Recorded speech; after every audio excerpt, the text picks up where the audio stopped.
Toda cadeia de suprimentos, ela tem o seguinte, ela tem no mínimo 4 estruturas. E essas 4 estruturas, vamos chamar carinhosamente de caixinhas, tá? Então tem toda a estrutura de suprimentos, da cadeia de suprimentos, tem no mínimo 4 caixinhas.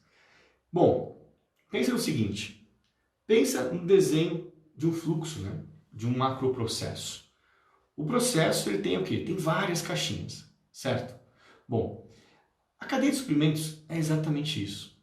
Ela é um processo, ela é um sistema.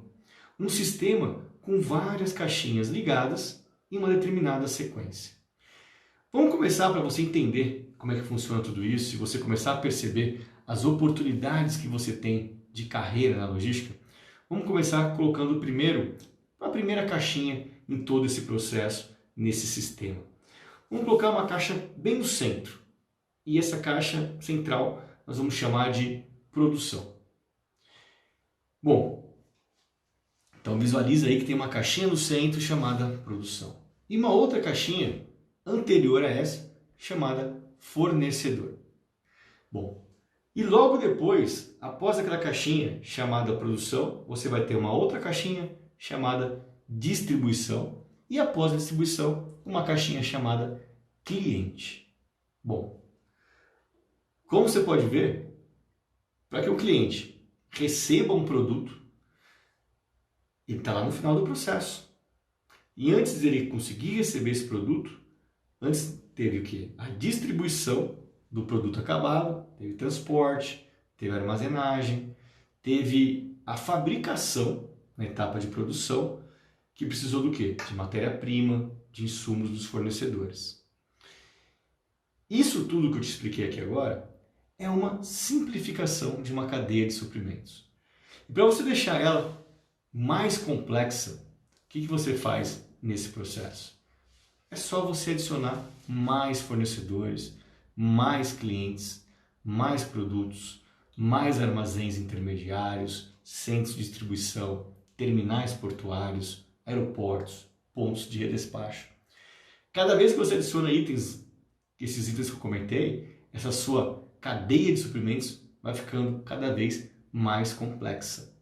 E cada um desses pontos ainda pode ficar mais complexo ainda. Por quê? Você pode considerar que lá nos seus fornecedores tem os fornecedores dos seus fornecedores. E lá nos seus clientes tem os clientes dos seus clientes. E cada um deles tem a sua própria cadeia de suprimentos. E elas estão se interligando. Por quê? A partir do momento que se você tem uma cadeia, você tem uma cadeia interligando com a cadeia de uma outra empresa. Então, se a sua empresa produz um produto acabado e tem um cliente que compra esse produto e depois ele fabrica um outro produto em função disso, ele tem uma cadeia de suprimentos com você e depois ele tem uma outra cadeia que é para atender os clientes dele. Olha o tamanho disso. Olha o quanto que isso aqui vai ficando cada vez mais complexo. Uma cadeia de suprimentos, que eu comecei mostrando para você um desenho simplificado com 4 caixinhas, olha a quantidade de interfaces que pode ter. Ela vira uma grande malha, né? A gente vira uma teia. Na realidade, se você começa a plotar isso numa tela, né? Num desenho, você vai ver as interligações entre as caixinhas e o que ele fica aparecendo realmente é uma teia. Bom, e todas essas atividades, todas essas interligações, o que elas têm em todo esse sistema? Elas têm atividades de logística do início ao fim. Todos os pontos que eu comentei com você aqui têm atividade logística acontecendo o tempo inteiro. Com certeza você está envolvido em uma delas. Mas você precisa entender o todo. Você precisa entender como tudo isso funciona. Não adianta você entender só uma parte e não conseguir entender a interligação de todo esse grande sistema chamado cadeia de suprimentos. Quando você consegue ter um entendimento de toda a cadeia de suprimentos, das suas interfaces e os impactos, o que vai acontecer? Você evita tomar ações e decisões erradas, equivocadas.